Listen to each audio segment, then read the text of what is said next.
out this class today on my Facebook. I don't know, well, you guys are on my Facebook friend, so you should be my Facebook friend. And I noted on my Facebook that Chad Blair was coming to talk with us today about those two titles on the board. I sent you an email with a link to his Civil Beat article, and some of you got it and some of you did not. But that's okay, I will try again. You would find it interesting. Keep in mind, this talk today can be the topic of your second or third paper, depending on where you are. Right? Okay, I'm going to turn it over to you. Sure. But first I want to say there's food over there. Bread. You know how I am with raisin bread right now. Hey guys, so Pono, where are you going to post this video? Every place, even the bathroom wall if I have to. Basically, for people who do not know me, just Google Pono Size, P-O-N-O-S-I-Z-E. I have over 1,000 videos up online. 98% is the kind of media that doesn't end up on the regular snooze. Yeah, the snooze. Yeah. So majority of it is Kanakamo'oli issues. Okay. Well, if I had known, I would have worn black, because black it makes you look thinner. So I wish you had told me. I'm wearing white. Try not, only get the neck up. My camera works wonders. Okay. I'm not sure I'm going to be able to fill a full 2 hours, but I'll do the best I can. Let me just ask where you're from. Where are you from? I'm from Pakistan. From Pakistan? Yeah. Pakistan. And I'm from Norway. Norway. France. From France. From Saipan. From Saipan. Taiwan. Philippines. Thailand. Saudi British. Half Saudi, half a British. Okay. And you're from here? Yes. Okay. You're from Saipan. Well, I was born in Japan, but raised in Saipan. Okay, so you probably know a little bit about Micronesian. Yeah, Technically, yes, you are Micronesian. No, I'm not Micronesian. No, you're not. I'm not Micronesian. But it's okay if you were. I would welcome you. No, I mean, but like, there are different types of Micronesians. Yes, there are. Yes, there are. There's a tendency to group them all together, and that's a mistake, but that's a very good point. But what I was responding to was, I think the word Micronesian is a negative word for a lot of people. Yeah, it's a bad reputation. Bad reputation, and it is for some, certainly. And in Hawaii, and in Saipan, in Guam, that has been the case. So what I'm going to try and do is talk about the two topics that Dr. Cruz wanted to have me talk about. And I actually taught here at H.P.U for many years, including in the same department before they had all the cutbacks and everything else. I'm lucky to still be I'm glad you're still employed. I am, because a lot of the people I knew with you are no longer around. Carlos Juarez is leaving, as a matter of fact. So. But I won't bore you with that. So you can go to Civil Beat and you can check out the site. I'm going to be very loose about this. I may not have all my facts and figures right. I only wrote a few notes because I'm just going to talk. I don't want to get too detailed. So I'm trying to think where to start. Is it okay if we ask questions while you're talking? I don't have a problem with that at all. In fact, I prefer it if you ask me questions while we're talking, because the question's in your mind and it's fresh, and I don't want you to lose track, nor I'm pretty good about keeping on track for my talk. So, I grew up at a place called Kwajalein in the Marshall Islands. Lynette actually knows my mom. And it's a small military base that the United States controls. If you were to say, well, here, I'll just even kind of just do a map here. This is a very crude map. So don't hold me to it. I can see people all right. So let's just say this is China, right? And Japan is here, right? Philippines, somewhere over here, right? And then Hawaii, right? It's right there. And then we'll call the U.S. And then we'll just say that this is the equator. Kwajalein is located right here. It's about 2,000 miles from Hawaii. It's equal distance. Essentially, I guess Australia would be here, right? Not bad for a very crude map. Can't wait to see this online, Pono. People are going to be like, no, that's not where Japan is. But it's amazing. When I was a kid in the 1960s, the United States would fire missiles from California, and they would fly all the way to Kwajalein. And Kwajalein was and is a tracking station. And what it's doing is it's calibrating its radars and its other sensing devices to make sure that it's controlling them, making sure the missile lands where it's supposed to land. So when I was a little boy, 5, 6 years old, they would let us out of school, and we would go to our quarters, our homes, and they would have a countdown. 10, 9, ate. I mean, I'm not kidding. We were not allowed outside. And this is what I saw as a little boy. And I had no idea what this was all about until I grew up and I was a little bit older. But it kind of underpins where I'm going to get at about this whole story. So, last year, my bosses at Civil Beat said, we want you to do a special project. All the other reporters have done a special project. We want you to have your special project. What would you like it to be? I said, I'd like to do a project on the Micronesians. And they went, good, because that's exactly what we want you to talk about. They already knew what the project was going to be. So they had me and a photographer travel to Guam, which is over here, and to Chuuk, which is in the Federated States of Micronesia, and to Pohnpei, which is also there, and to Ibai and Majuro, which is in the Marshall Islands. And then we came back to Hawaii. And then they flew me to Arkansas, where there are as many as 15,000 Micronesians living in Arkansas. And to Missouri, where there are thousands living there as well. To Kansas City, to Oregon, to Portland and Salem. There are thousands of Micronesians living in the United States. And they also flew me to the Big Island a couple of times because there's a lot of Micronesians living here and living on the Big Island. Why did we decide to do this story?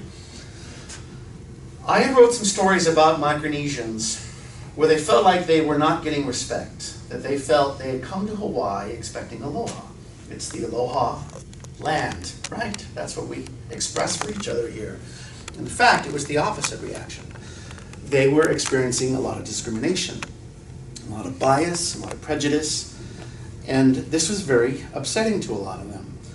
And when we wrote those stories, a whole bunch of people started reading them. We're online, right? So anybody can read it. It's a paid news site, but most of it's free.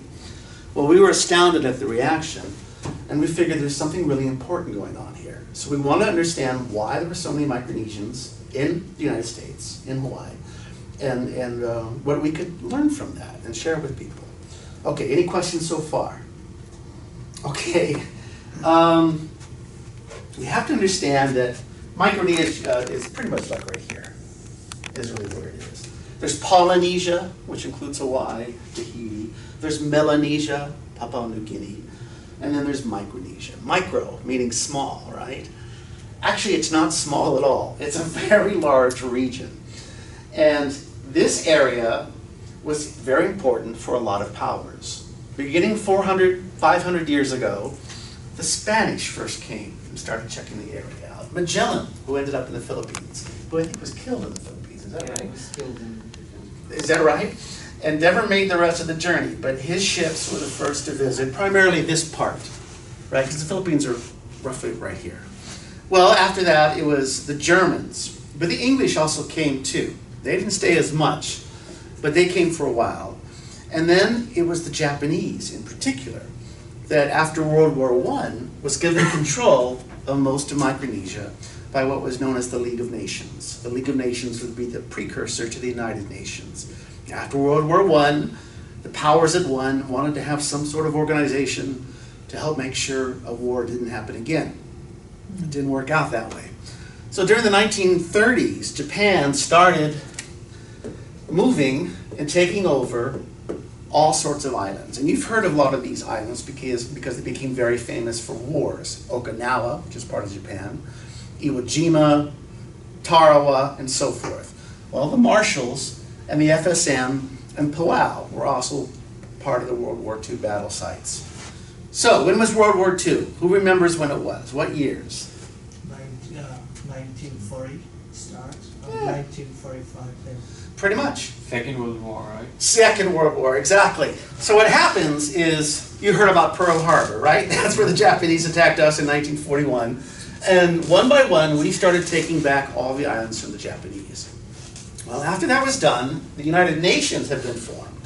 So by 1946, that's when the United Nations said, okay, you guys are going to take over this area, and we're going to call this a trust territory.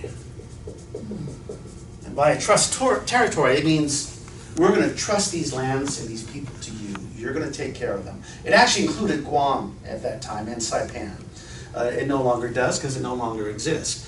But from 1946 until about the 1970s or so, why are you smiling? You had a funny look on your face and you were looking at each other. See, I used to teach. I know how to do this. It's okay. Don't be embarrassed. If I made a mistake, please let me know. It was something I said about Guam and Saipan. That's all right. That's okay. Pono, you can edit that out, right? That part? Yeah, got it. I'm just going to put this thing up live, I can tell. Well, this was a very important area for the United States to take care of. We were supposed to help the Micronesians become part of society because they had been colonized, many of them by the Spanish, and then by the Germans, and then by the Japanese, and then finally by us. And when you're colonized, what happens to you when you're a colonized people? Slave. Well, it can be all sorts of things. It can certainly result in slavery, as it has in the past. It can certainly result in genocide, as it has in the past. All sorts of things. It can also result in education and infrastructure and a number of things. But generally, colonization is not something you say, hey, come and accept us, take us away. You don't want to be colonized. It's forced upon you, and that's exactly what happened. So, why were we so interested in this area? And I'm going to go in for these names up here right now. The RMI stands for the Republic of the Marshall Islands. The FSM stands for the Federated States of Micronesia. And then there's Palau. And these are the three nations that are key for us to understand. What is it about the Marshall Islands that you remember? Do you remember from your history? It's not taught as much as it should. A nuclear bomb. Yeah, the nuclear bomb testing. That would be it, exactly. So where was the first atomic bomb exploded? Hiroshima. No. You're close. I Nagasaki? think it's some Hawaii. Hiroshima is number 2. Nagasaki is number 3. Where's number 1? Micronesians? No, but you're close. Well, actually, you're not close at all. It's New Mexico, right? Alamogordo. That's where the first bomb was exploded, right? They tested it, July of 1945. And then August 6th and August 9th of 1945, Hiroshima and Nagasaki. How deadly were those bombs? Super. They were terrible. Do you realize that those were the only 2 bombs the U.S. had? They didn't have a third. So what would have happened if Japan had not surrendered? I mean, they were developing it. But there wasn't already another bomb to get on a plane in Tinian and to fly over Japan. They didn't have that, but they thought it would work, and it did. And Japan surrendered shortly after Nagasaki. So, where was the 4th atomic bomb exploded? Right here, a place called Bikini. Yeah, Bikini Island. And it was in 1946. So, this was before anybody else had an atomic bomb. Nobody else had one except us. But we needed to make more, we thought, because we were worried about which global power is our enemy. The other victor in World War II besides us, the other big victor, I should say, the Soviet Union, the Russians. And we were worried that they were going to get the bomb. So, President Truman said to his people, look around the world and tell us where we can test our bombs. We want to test more and bigger and powerful bombs. And they looked at a lot of places in the Atlantic and the Pacific, because the U.S. was the #1 country in the world after World War I and World War II. Nobody could question us, right? So we decided to pick Bikini because it was far away from anybody else, and supposedly there wasn't anybody living there. And we felt that we would be able to test the power of a nuclear bomb on our ships. We wanted to see how our ships would react if a nuclear explosion happened. The only problem was that there were people living on Bikini, 160 of them. So what happened was, as a general flew to Bikini, and right after church, the Micronesians are very, very religious. The Christian faith was the faith they adopted from the colonialization, starting with the Spanish. Prior to that, they had their own religions, their own worship practices, but Micronesia is heavily Christian. So the general came to him right after church service one Sunday morning. He said, I have something to ask you. We would like to use your islands for a test, for nuclear testing. And the reason we want to do this is because we feel that we're doing something that can save the world. In fact, he said, this will be for the good of mankind. If you will let us test here, then we're going to make the world a better place. So the leader of the Bikinians, a king named Judah, went away for a little while and thought about it, came back that very same day and said, of course, you can use our atoll for testing. Bikini, by the way, is an atoll, which means it's a chain of coral reef. And there are islands along the reef, but it's very flat. And Bikini doesn't look exactly like this. You can go on our website and see it. You can look it up. But they lived on the main island of Bikini. So then the general said, well, thank you. We appreciate you allowing us to test here. They had another thing to ask. They said, we'd like you to leave your atoll. We are going to move you to another island. Come on in, so that we can test the power of our bomb. So the Bikini said, okay, we'll do that. All right, any questions so far? Yes? Could you go over again and explain or elaborate on why after the war there was this fear and that was the rationale to continue this bomb building? The Americans knew that it was only a matter of time before the Russians developed the bomb. In fact, they were racing to develop it. Hitler had looked into developing a bomb. He decided not to go for that. If he had, maybe the war would have turned out differently. But the Russians knew because they spied on us, and they had spies in New Mexico and other places, and so they knew that they were competing with communism. And communism in that time was something that we feared was going to be the great evil after fascism. After Hitler and fascism, we thought it was going to be Stalin and communism. It was irrational in retrospect. Turned out to not be a very good ideology at all. There's very little communism left in the world today. Even China, which is communist, is a highly capitalist country. Cuba, one of the last communist nations, finally opened up relations with the US, or vice versa.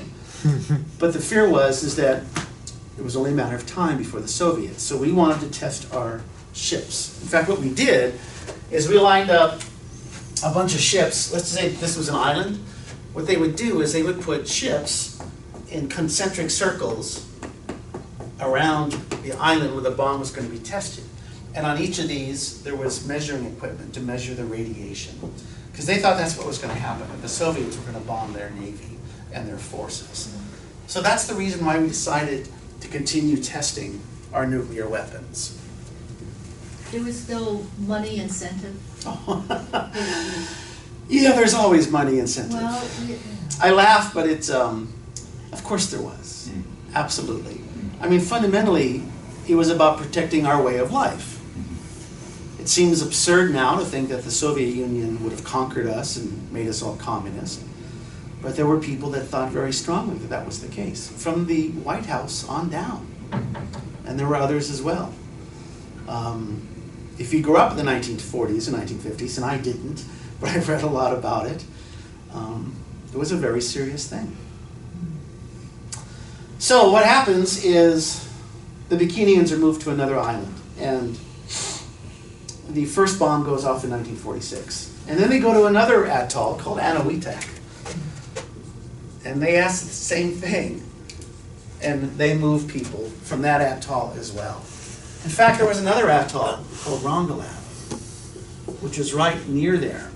And on the day that the most powerful bomb of all had ever been detonated, 1954, a hydrogen bomb, the US thought that the wind was going to blow in a certain direction. So they didn't bother to evacuate the islanders around Rongelap, which was near Anahuac, but not super close. Well, guess what? They got the weather forecast wrong. And when that bomb went off in 1954, the radioactive ash, looked like snowflakes, fell on the islanders of Rongelap, who didn't know what it was, who actually ran out and played with it, touched it, tasted it. Well, not very long after that, they started getting sick, and their skin was burning, and they had diarrhea, and they were poisoned from radiation. And eventually they had to be moved from their islands as well. This is where the immigration of Micronesians begins. It is forced. Even though the Bikinians agreed to have their island tested, they had no idea that they would never be able to go back. And to this day, 70-some years after the testing, which happened from the 1940s through the 1950s, I should tell you first, the equivalent, well, 67 bombs are detonated, 67 bombs. It was the equivalent of detonating a Hiroshima-sized bomb every single day for like 15 years. A just astounding amount of radiation. So to this day, you cannot go back to Bikini. They've tried. They tried to resettle at one time, but they got sick and they had to leave. The problem with Bikini and Eniwetok is the soil has been so irradiated that if you grow coconuts, it goes into the coconuts. And if you have coconut crabs, it goes into the coconut crabs. So if you eat them, or if you eat the fish that are in the waters, you're not going to be well. You're going to get sick. I mean, the bomb was so powerful that it actually, if you go on Google Earth, and do it. Go on Google Earth and look up Bikini and Eniwetok, because if you've never tried Google Earth, you should. Completely free. It actually blew entire craters out of the atoll.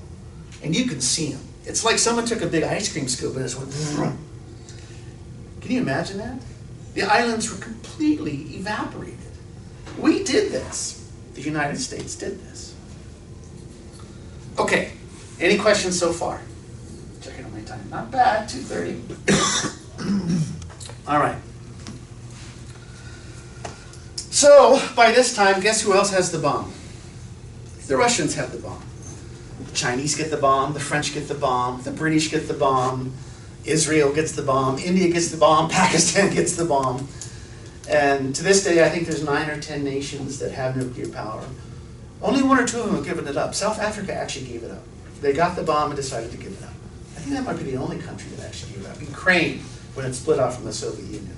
But those bombs still exist to this very day, and they are far more powerful than what devastated Hiroshima and Nagasaki, and far more powerful than what devastated Bikini and Eniwetok.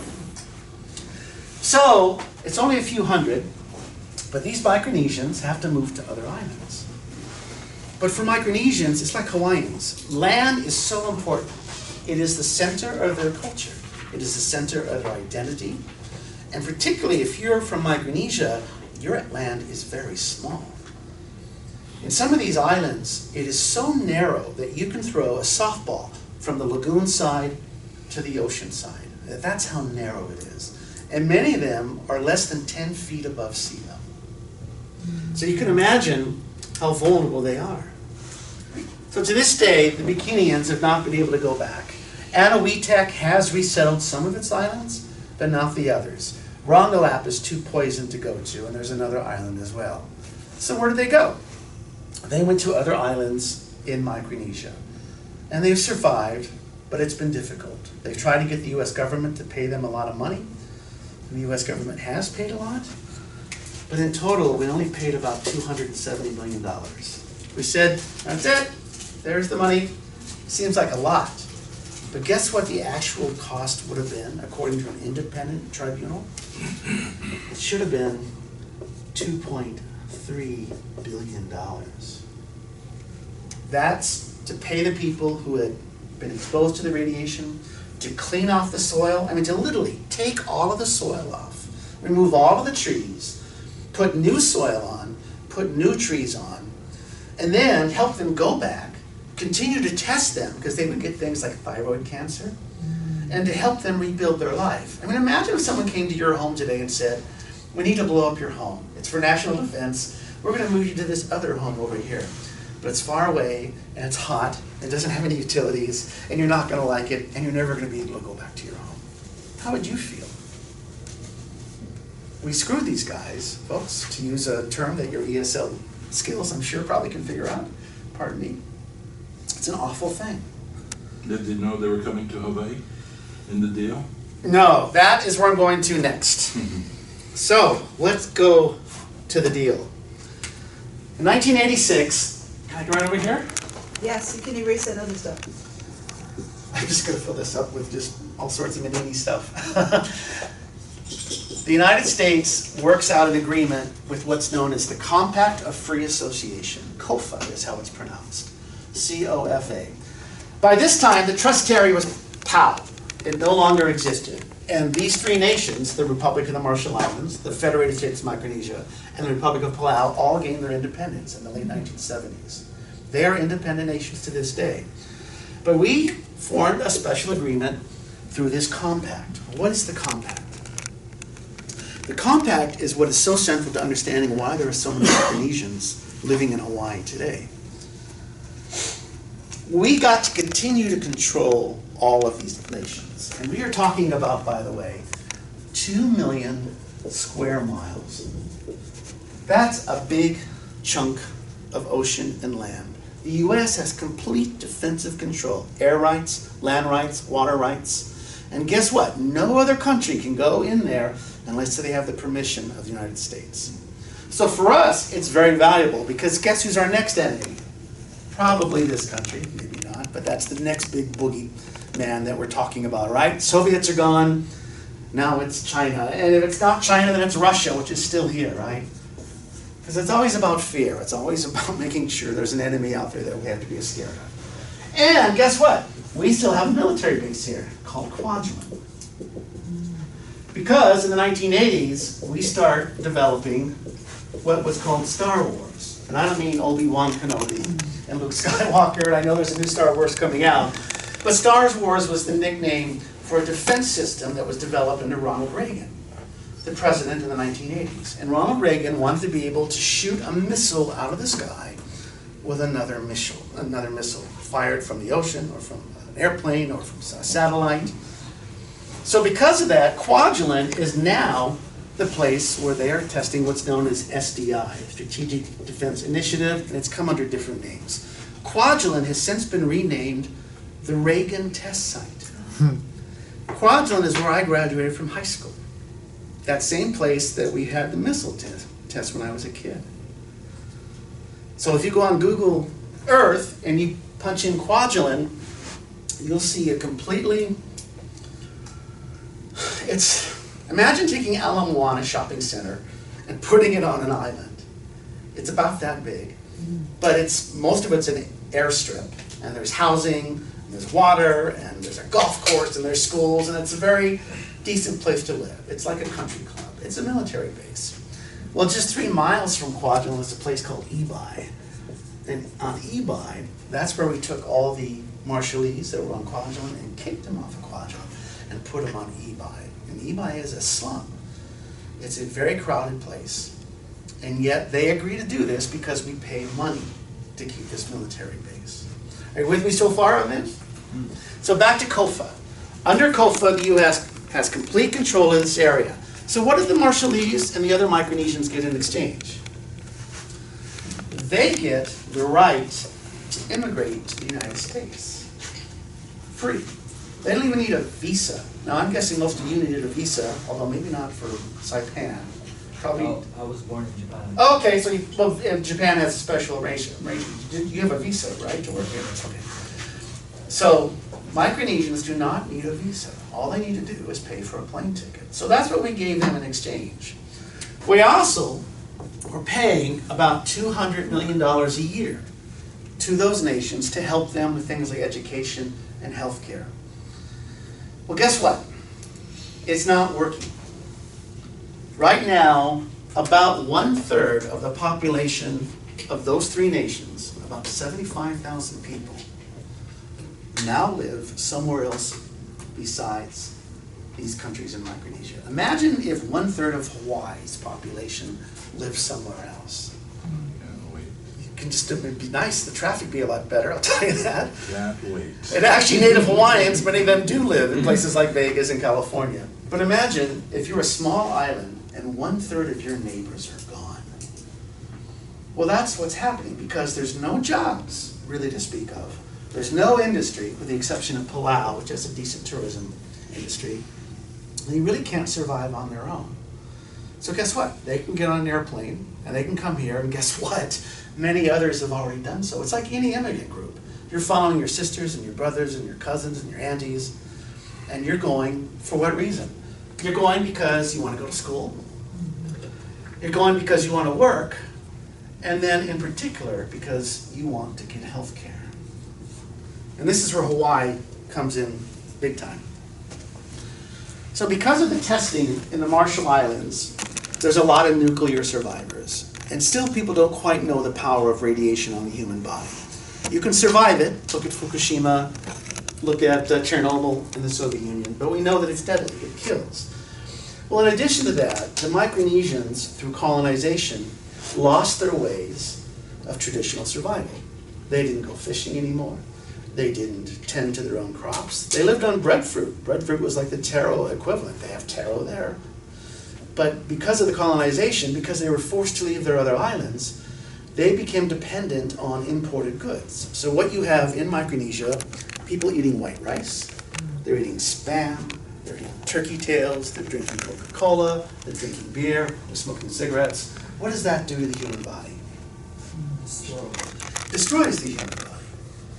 The diabetes rates in the Marshall Islands alone, 60% of the population has diabetes. That's the largest percentage anywhere in the world. You've got high cancer rates.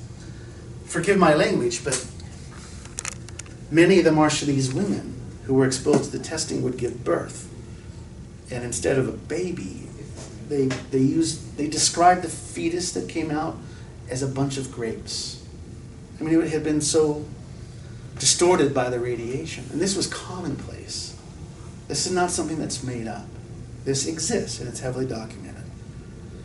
You also had tuberculosis, other diseases. Hansen's disease, leprosy, exist in Micronesia. We only think of Kalaupapa, right, as something that has been largely eradicated. It certainly is treatable now, but it actually exists in Micronesia because many people just are not aware how easy it is to catch. So because of these problems, if you have diabetes, what kind of help do you need? You need dialysis. And a dialysis is a machine that's going to pump you with fluids and help you out, and it's very expensive. Well, guess what? In all of this area, there's only 2 islands with dialysis, 2 out of thousands of islands, and it's limited.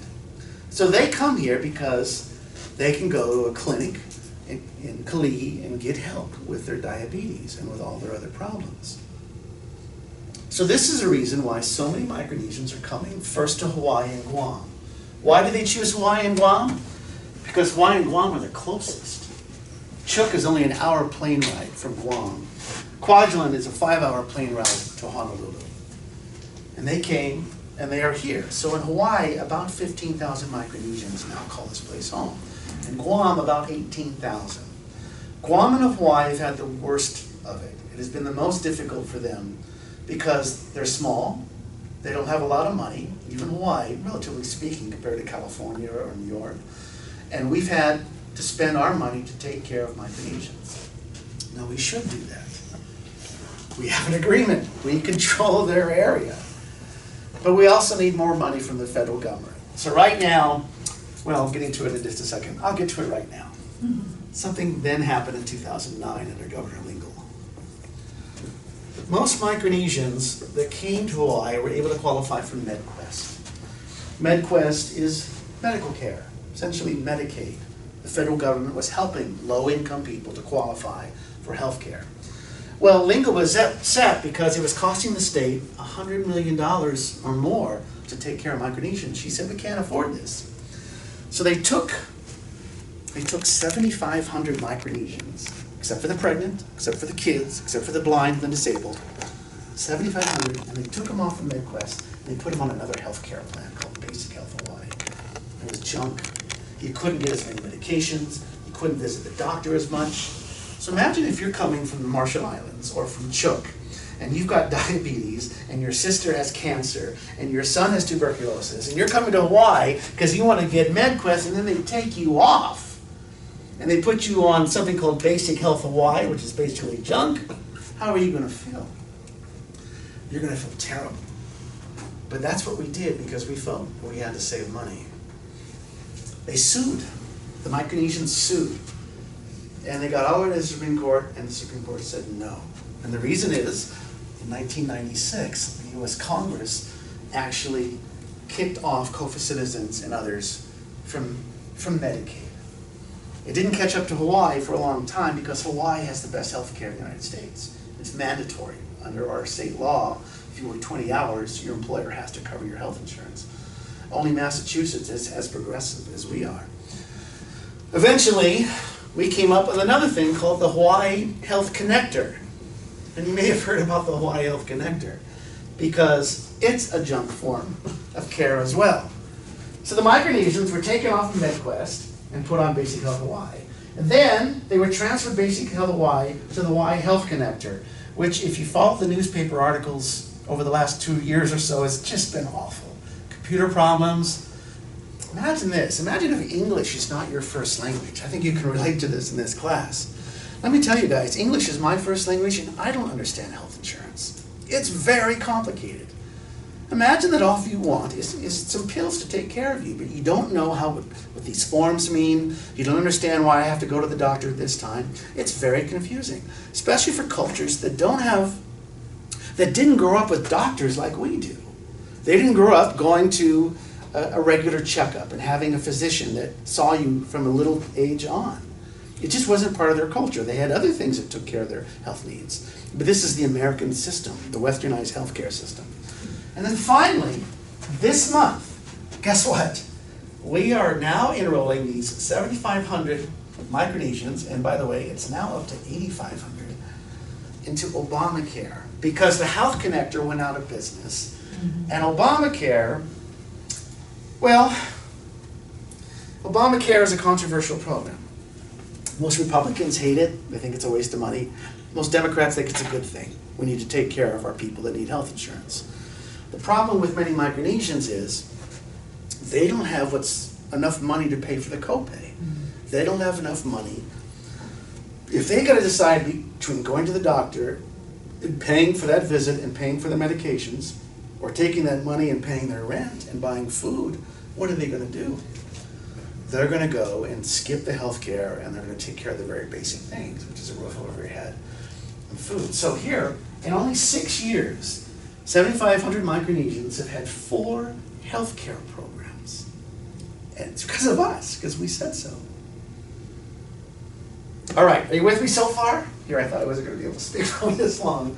It's depressing, isn't it? It's a very sad story. Go ahead. I just want to know, you told about 200 miles square. Yeah, 2 million, Yeah. 2 million square 2 miles. million square Yeah. miles. United States have Control. control there. Okay, so China had made the artificial island. So is that in that area? It's not, but it's right here, basically. So The South China Sea. So why United States wants to have a conflict with China because they always go near to that island, and China already won. It's a great question. It's a great question. First of all, it's not their island. They say it is, but I think it's the Philippines. our island. It is. And if you go and look at these, what China is doing is the exact same thing that the U.S. did, except they're doing it illegally. They are actually expanding the size of the island. They're bringing in sand, they're ripping out coral reefs, and they're building it. And you can see that, you've seen the satellite pictures, they're in the news. Well, for me, that's exactly what Kwajalein looked like when I was growing up. It's uncanny. But the reason why China wants that is because it's the same reason Japan wanted it.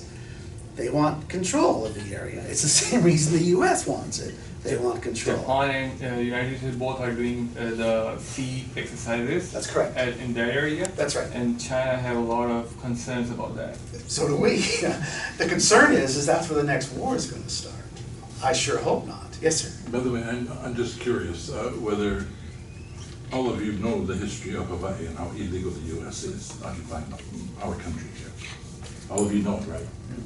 If you don't, you need to go back and take another class before coming to this class. But understand that first. I'm glad you brought that up, and it's a whole other history and it's complicated, but there are parallels. It's very easy. The Queen said it all. Just give it back. Nice and easy. Don't make it any more difficult than it is. I respect Mahalo. that. You're welcome. Okay, so let's bring it up to the present day, and then we will move into Micronesia.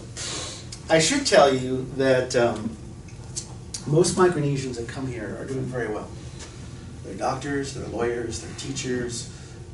If you go to the Subways and the McDonald's, you know, the fast food places, it's the Micronesians that are taking those jobs.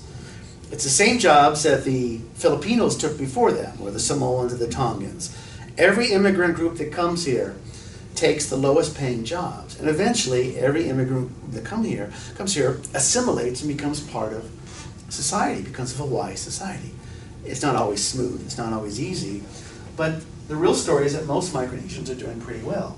But there's a segment of them that are not doing well at all. And I'm going to get to homelessness here in a second. But I should tell you that about 20% of the homeless camps in Kaka'ako, which has been cleared out, in Kapalama and all the others, about 20% of those are Micronesian, overrepresented in terms of their overall population. But so are Hawaiians, and so are Samoans, and so are Tongans, and actually so are Haole, for that matter, too.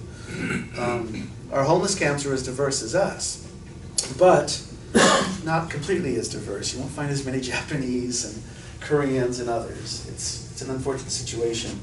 You can actually go to the homeless camps, the ones that were used to be in Kaka'ako and used to be in Kapalama, and now they're in Waianae, and now they're in Kewalo and so forth. They're actually segregated. The Micronesians have their own section, and then everyone else has theirs. It's really fascinating that that's the case. Why did they do that? Why do you think they did that? Huh? Why do you think they did that? I don't know. It doesn't make sense. Every group that comes here, like any group in the United States, is ostracized. They are looked down upon, they're made fun of, and that's the same thing. What's ironic here is they're actually Pacific Islanders, just like Hawaiians. And it's ironic that there hasn't been as much, sadly ironic that there hasn't been as much. Or we haven't learned. Yeah, we have our problems.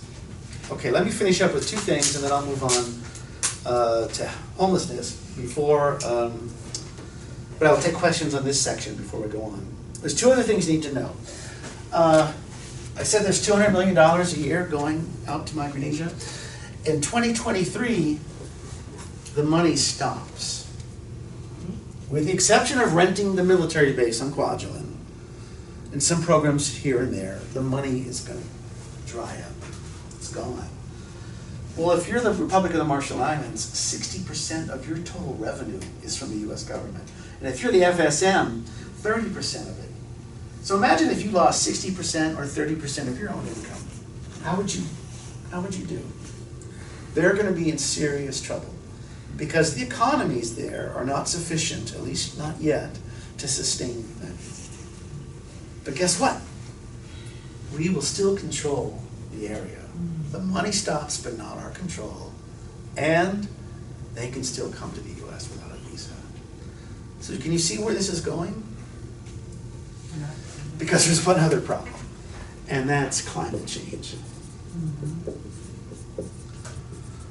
Right now, the United Nations is gathering in Paris. It's set for this month. Maybe it's already begun. I think it's near the end of the month. And it's a global conference on climate change. Most people seem to accept that climate change is real and that we need to do something. Certainly that is the position of President Obama. That is not the position of the Republicans in the Congress or the presidential candidates running on the Republican side. But it would seem that most people think the science is in. The planet's getting hotter, the sea levels are rising, the icebergs are falling down, and with that, we are going to have more serious storms. It's already happening. We're going to have, I mean, look at the Patricia, that hurricane that just hit Mexico, the largest ever in this hemisphere. So maybe in Hawaii it'll be okay for a while, because when the waters start rising, it's going to flood Alawai, and it's going to flood Waiheke, and it's going to flood downtown. But we got mountains, so I guess we can go higher. And if you're on the mainland, you can go inland, right? Denver's a mile above the sea level. But if your island is only 10 feet above sea level, you can see where this is going. And when you go out there, you'll see reef that has already been taken over by the ocean. And you'll see palm trees that have gone down. You'll see freshwater pools that have been poisoned by saltwater inundation that has destroyed crops. And the storms are getting stronger and stronger. They have a phenomenon known as king tides, in which it's so powerful it floods the entire island because they're only 10 feet above sea level or less. So I painted a pretty grim picture, but I want to stop with one final thing. These are our neighbors.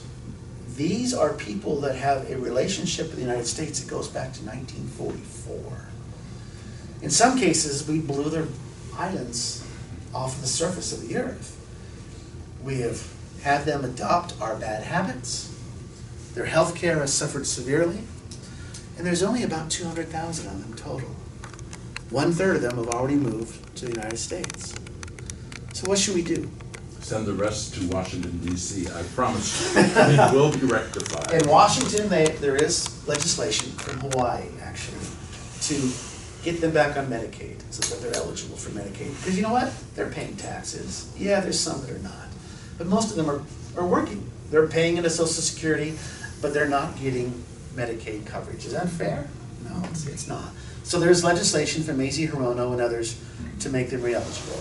There's also legislation to have them, have Hawaii and Guam get more money from the federal government so they can help take care of them, not have to kick them off 4 different health programs, and to help them get into homeless shelters.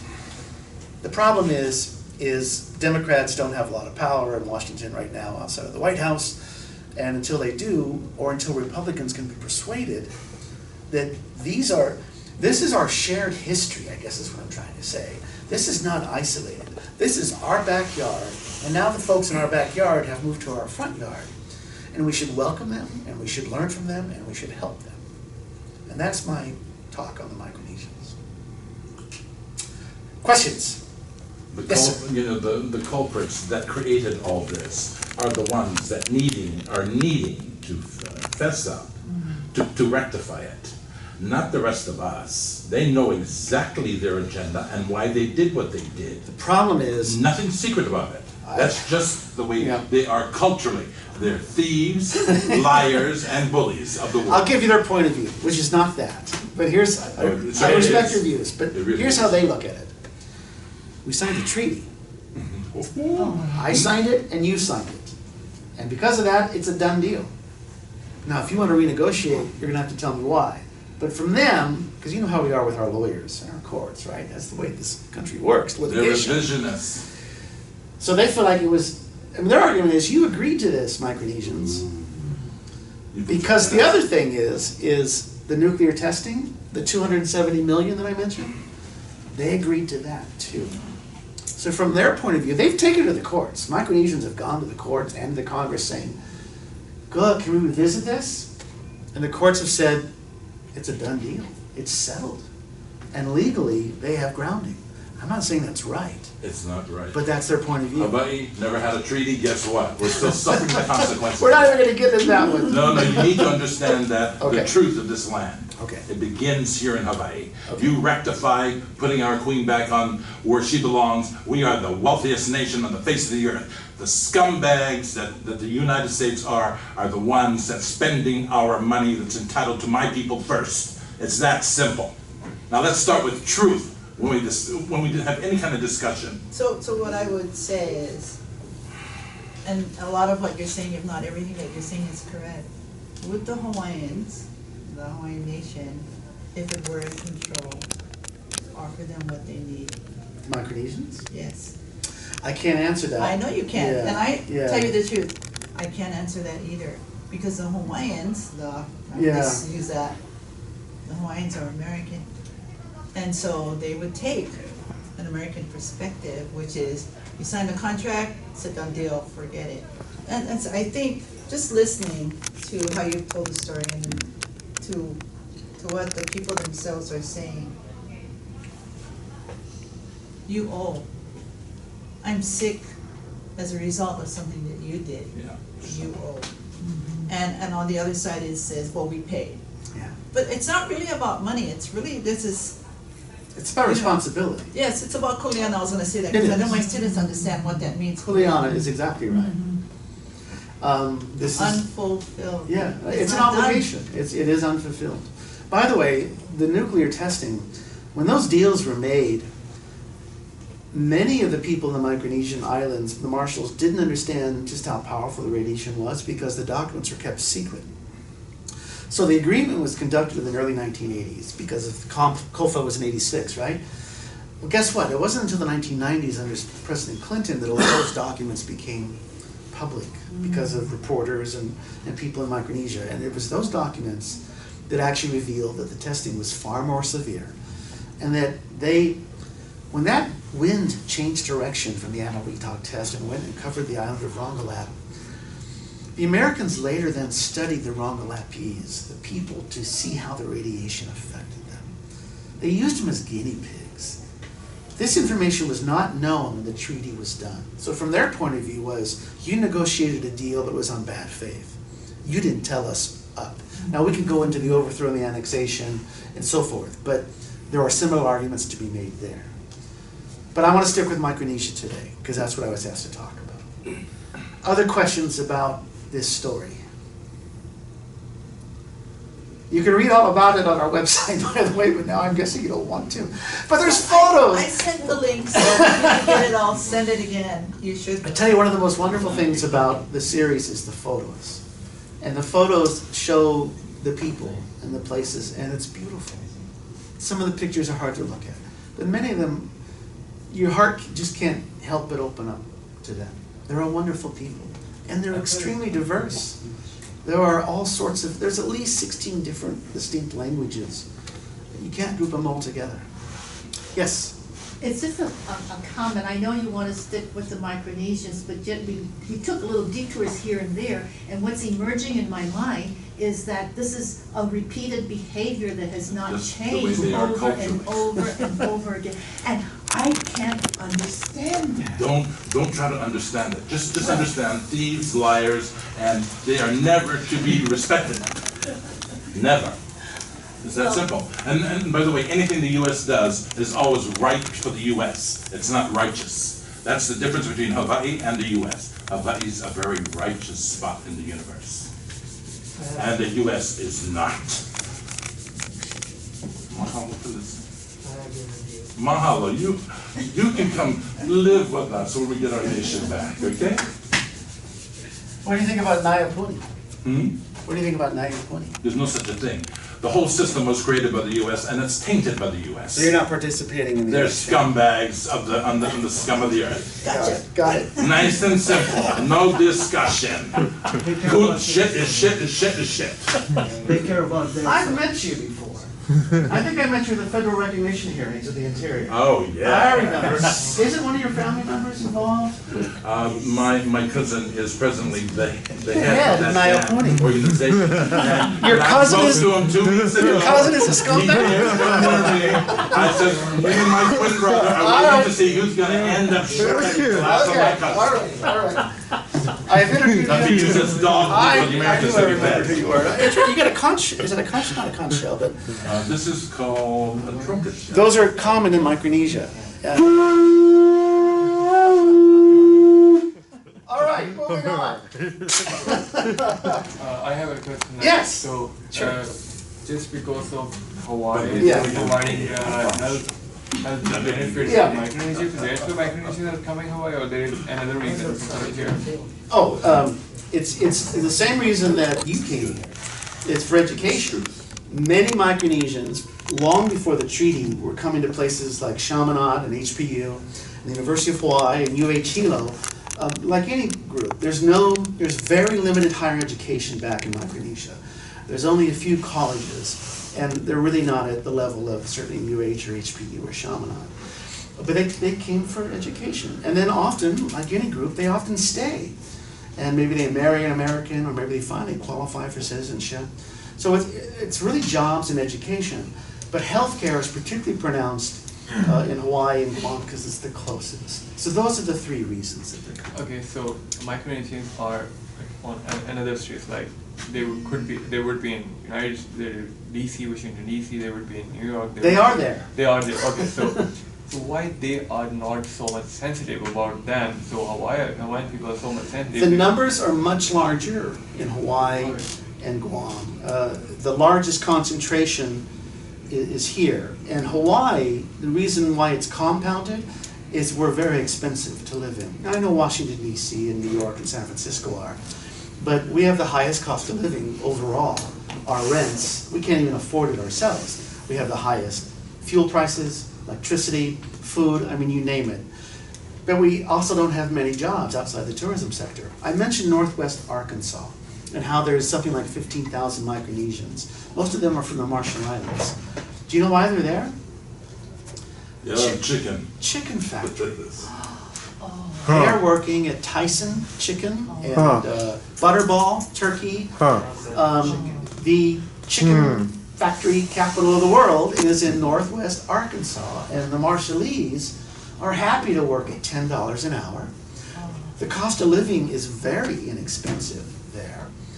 And things are not perfect, but they have more opportunity. And the numbers keep growing.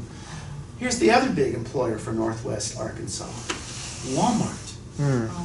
That's where their headquarters are as well. And so many Micronesians go to work for these big box stores. So you can see the appeal. We don't have Walmart headquartered here or Tyson. We've got Outrigger and Hawaiian Airlines, right? And it's a service industry that we have here, mostly. Okay, so what about the United States military? So, what do you think? Like, United States military is using Hawaii such like they used before the Marshall Islands? Stop. And by the way, it's beyond ditto. It's still go. They continue to fuck with us. Okay. I will answer your question this way. One of the things I didn't get to tell you about the Micronesians is that they volunteer to serve in the U.S. military in higher numbers per capita than do Americans. And they're from Palau and Chuuk and Kosrae and Pohnpei and Ibai and Madro. It's amazing. And they also suffer casualties at a higher rate. And of course, over the last 15 years, we've had the first Gulf War, the second Gulf War, the Afghanistan War, and who knows, maybe the Syrian War next. But they feel such an obligation. They feel such a sense of loyalty. And the military is a way out. The military is a way to, when you get a job, you get health insurance. All you have to do is put in 15 or 10 years or whatever the service requirement is or less. And it's a very good, rewarding thing. Now, you're going to ask me about whether I feel that the U.S. military rightly should be in Hawaii. I'm not going to answer that question today. I will tell you this. Oahu is the most militarized place just about in the United States. We have a lot of military. 1/4 of Oahu is military. I hope I'm not exaggerating, but Pearl Harbor, Hickam, Kaneohe, Schofield, Fort Shafter. We finally gave Kalaeloa back. And guess what? They always get the best lands. It's always been amazing to me. Hawaii is extremely desirable. And because of Pearl Harbor, I don't think we'll ever leave here unless we're forced to leave. Because it's so desirable. You know, they're trying to kick us out of Guam and Okinawa, and it's not working, but the U.S. military doesn't have the habit of giving up land that it gets. Once it gets it, it rarely relinquishes it, unless it's forced to. It's very difficult. But you're talking about the Army and Air Force bases. They're destroying many places, such as Okinawa. When I was there, like, some planes hit the civilian center in the middle, like a plane fell. Right. And then there is another base. You cut the base. Last month there is a bomb on the base. There is a bomb, like. My understanding is that most Okinawans and the leaders of Okinawa want the U.S. to leave completely, but it's Japan and the Prime Minister and the U.S. that wants them to stay. Yeah, Japan doesn't need to leave too. And we've got like 30,000 troops in Japan, I think. Why? I mean, does Japan have 30,000 troops in the U.S.? I think the reason they're staying there because Japan doesn't have army or air force. Well, they do have a military, and under the current prime minister, they are actually looking at having them engage militarily. There's actually concern that under the current leadership, that they are rearming, remilitarizing. Because they have many enemies. So Russia, China. They're fighting Russia, North and Korea. the biggest enemy is, of course, China. But when I was there last year, there is a base, closing base, near my girlfriend's home. There is a bombing around 2 o'clock. Everyone wakes up in the city, what's going on? And the government of United States on the base just kept silent. Nothing, we have some explosion, that's it. But we really don't know what kind of explosion, because there was a huge fire. The smell was really terrible and caused more disease. I think it's not, they use phosphoric bombs or something like that, because like the phosphoric bomb they use in my city in Saudi Arabia when they attack Iraq, it's the same smell. So it caused a lot of trouble, and some people has long diseases. You haven't even brought up the raping of Okinawan women from service members. It's it's not a pretty thing, but I don't see the U.S. leaving. I personally think they should. But that's what I'm not here to talk about. But I'm glad you talked about that. Because we want them to leave from also our country, Saudi Arabia, because instead they think of themselves. They don't care about the civilian. They kill the civilian. Oh, whatever about the civilian. As long as we get oil, we get money, we don't care. Like if they die, wherever. Even they don't care about their own people. You see a lot of homelesses. Most of them used to work in veteran war. Most of them are veterans. When I was in LA, I saw a lot. Vietnamese veteran, Iraqi veteran, and then they throw them in the street. Okay, let's move on. Thank you for your comments. Homelessness. I don't think I'm going to write on the board. I think I'm just going to talk. Is that okay? Because I don't need to write about all this stuff. Did any of you go down to Kaka'ako and take a look at the camp when it was still up? Yep. You guys did? Now, I haven't been back, but is Kaka'ako pretty much empty and they're all in Kivalo? But Kaka'ako waterfront now, yeah? Is that kind of where a lot of them gone? I'm going to take it back historically about 10 years ago, what I saw as a reporter covering this, because that's what I am. I'm a reporter. Around 2005, Mufi Hanneman was mayor of Honolulu. And homelessness was starting to become a serious problem in Ala Moana Park. And one night, Hanneman ordered the police to go and kick out all of the homeless from Ala Moana Park. That happened in one night. They came in and they were forced away. Well, what they did is they walked to Honolulu Hale, which is City Hall. They protested, and later the HPD, the police department, set up a camp temporarily at the police department. But what I'm getting at is Mufi Hanneman's approach was, kick them out. They don't belong there. This is the people's park, meaning taxpayers. You don't belong there. That was Mufi's approach. Linda Lingle, the same governor who kicked Micronesians off of MedQuest, took a different approach for homeless. I think an admirable one. She said the solution is not to just kick them out. The solution is to help them. And around that same time, she opened up the Next Step shelter, which is right next to Kaka'ako. It's right there on one of the piers. And it was an empty warehouse, and the owners of the warehouse agreed to have tents put in there. Not tents, cubicles, really, for the homeless. Well, guess what? 10 years later, Next Step is still there. It was supposed to be a temporary shelter. And 10 years later, we're still kicking the homeless out of the camps. But the numbers have only grown higher.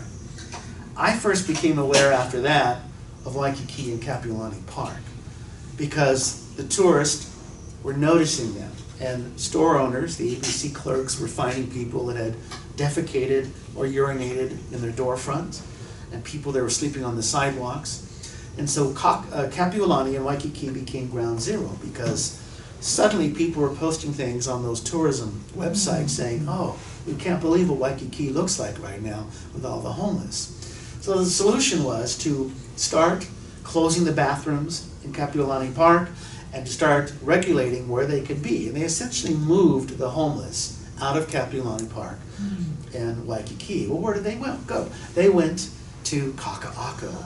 We've always had significant populations downtown. You know that as well as anybody. There's always been a problem. But suddenly the problem became large scale. And that's when you started seeing these actual tent cities growing. And it's really been quite remarkable. I think we have per capita a more serious homelessness situation than any other. So in addition to closing the bathrooms at night, in addition to saying you cannot sleep on this strip of grass during the day, last year the city council started something new. They started passing sit-lie ordinances. And sit-lie meant that you could not sit or lie on the sidewalks. Bus stops are also included, other ordinance. There's another ordinance that says you can't urinate outside in certain areas. Chinatown is one of them. And so because of this, there were fewer and fewer places to go. Kaka'ako is an independent district. It's controlled by the state and not the city.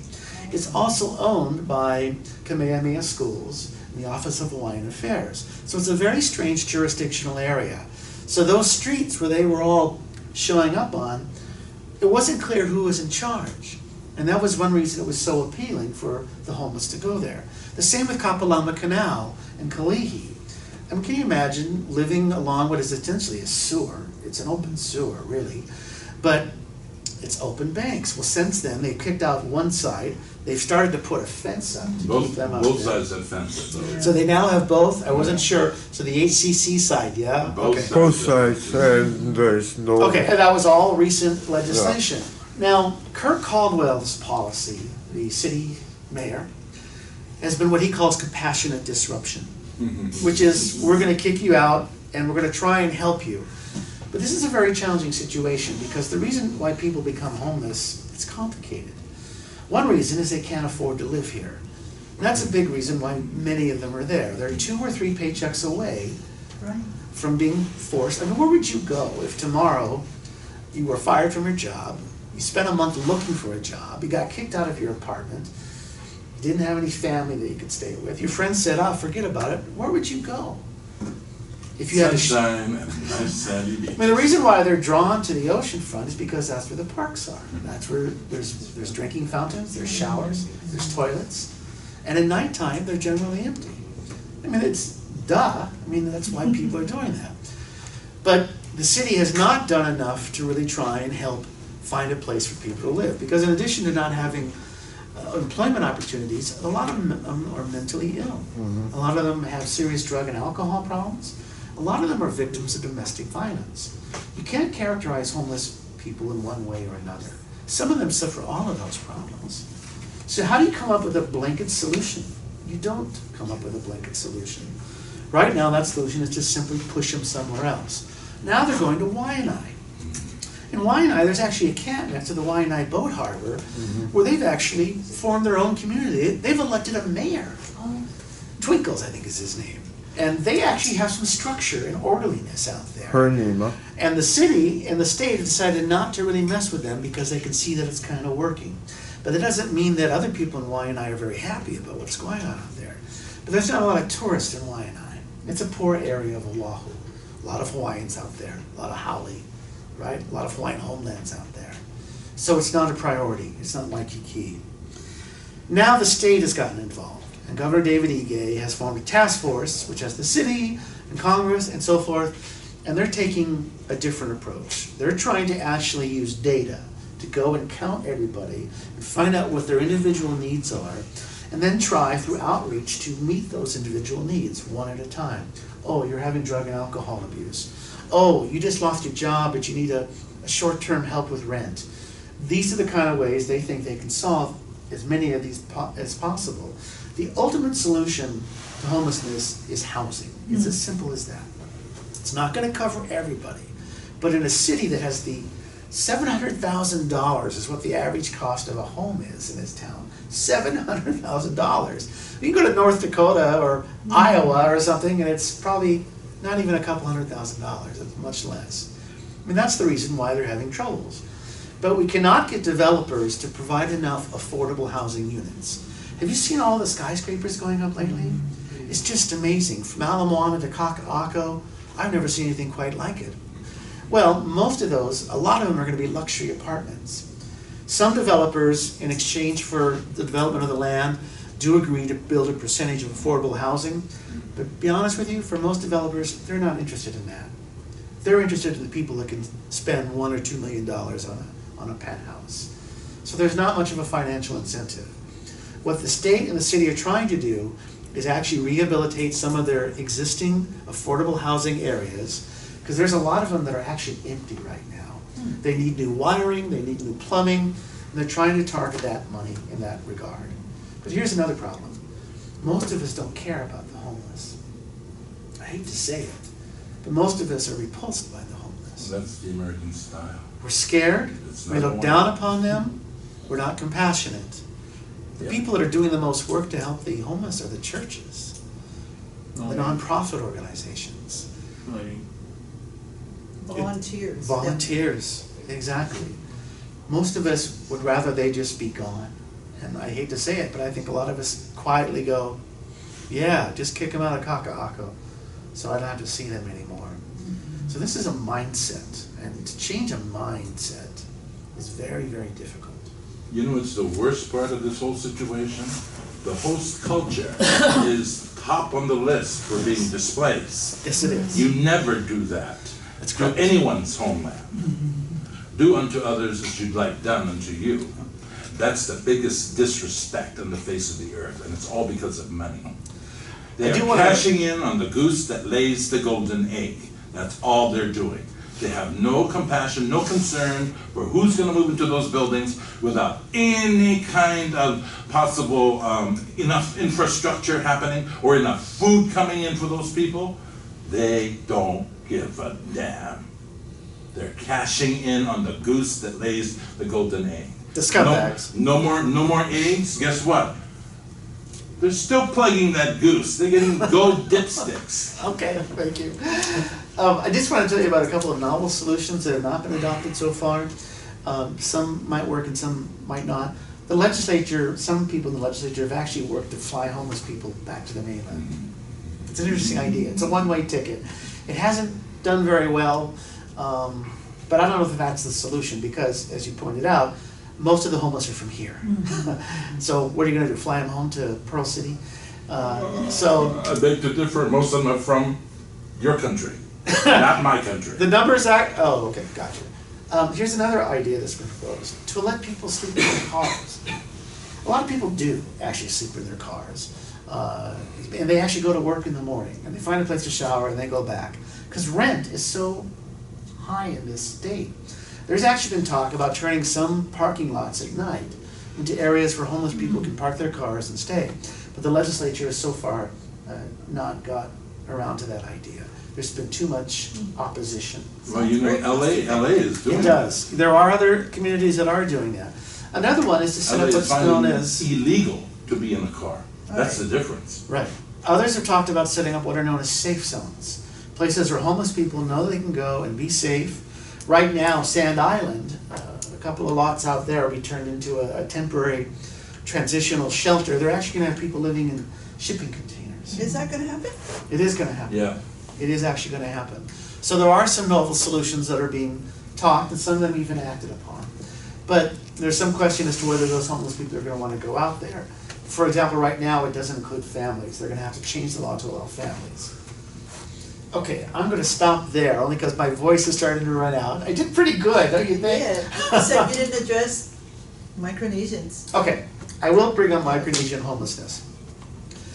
It's a good place to end. Like Hawaiians, Micronesians are overrepresented in the camps. But they have a different situation. Many of them are flying to Hawaii because they need to have someone get dialysis. I visited with one family from Chuuk in Kaka'ako, and I don't know where they are now because they've been cleared out, but I met their father, and the patriarch of the family had a toe amputated, and he couldn't find work at all. But it was more important for them to live on the street in Honolulu than to live back home in Chuuk because there was just no economic opportunity back there. So they're here for reasons they can be, but there's no other place to turn to. I mean, can you imagine leaving your home island to move here to live on the street? A lot of them experience discrimination through the public housing system. You've probably heard about the Section 8 program for low income. Well, there's a long waiting list. There are landlords that hear you're Micronesian decide, I don't want to rent to you because I feel like you're not going to be able to pay your rent. And there are documented cases where they say they are not, I mean, they fill out the paperwork, they wait to hear back from them, and they never get into the low income housing that they want to be in. And then there's the discrimination of people driving by. I mentioned to you how the camps are segregated. That camp out in Waianae didn't even want the Micronesians to be part of them. They just, I mean, can you imagine? You're all homeless, and yet I'm going to make a distinction. Do you know what is happening out there with the Micronesians? The Micronesians are actually retaliating with bolts and doing slingshots at the Hawaiians. I hadn't heard that. Well, they're doing it, and the Hawaiians can't stand it. I know that we have a reporter that lived out there with the camps for a couple of weeks, and she's going to be reporting on it. I hadn't heard about, I did hear there was a lot of tension between the Hawaiians and the Micronesians. Do you think that's a good thing? Well, the problem is it's a good thing for them to understand whose hully they're in. They're in my people's homeland. So, you know, for them to think that they can take precedence over us, who's going through the same thing as they are, how dare you do that? Get in line. Why not help both of them at the same time? There's no such a thing. You folks don't have enough resources. That's why you're dipping into our pockets, the Hawaiians' pockets, for all those resources. Okay. That's how the United States has existed here in Hawaii. Is Hawaii's making the money, not the U.S. That was great. Fabulous. That was just fabulous. Any of you guys We're in my talking class about- have questions? Yeah, we're talking about the problem, and we haven't got the solution. So how the solution will work with the people? So we call this land for freedom land. Why we don't give the right for Micronesian? Why we don't give the right for Hawaiian to get their land back? So if the United States using them and they call United States as a free country. So most of Hawaiian, what I've read some article, they don't want the colonization of the United States. They want to live in their homeland.